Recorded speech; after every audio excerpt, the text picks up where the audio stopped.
sang ការសន្សំនឹងសេចក្តីល្អ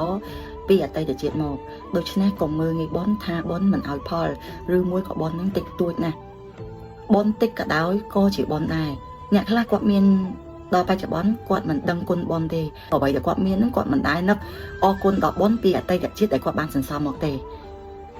គាត់បែរជាសរសើរពីជីវិតគាត់ពីសំណាងគាត់ដែលគាត់កំពុងតែមានហើយមនុស្សខ្លះគឺគាត់មិនជឿលើសេចក្តីល្អនិងសេចក្តីអាក្រក់ទេមិនជឿថាមានបុណ្យនិងបាបពិតប្រាកដទេគាត់ជឿតែអ្វីដែលគាត់កំពុងតែមាននៅក្នុងបច្ចុប្បន្នគាត់មានយសស័ក្តិមានប្រកាស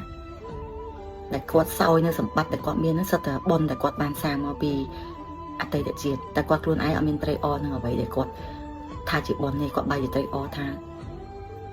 ជាអ្វីផ្សេងជាសំណាងរបស់គាត់ហើយគាត់មិនជឿទៅលើជាតិខាងមុខទេនៅពេលតែបុណ្យចាស់យើងនឹងអស់ហើយយើងក៏មិនបានសន្សំបុណ្យថ្មីបន្តទៀតដែរដូច្នេះហើយគឺយើងនឹងធ្លាក់ខ្លួនឬមួយក៏មានរឿងអ្វីផ្សេងដែលកើតឡើងចំពោះយើងតែឃើញអ្នកខ្លះគាត់មានលុយរាប់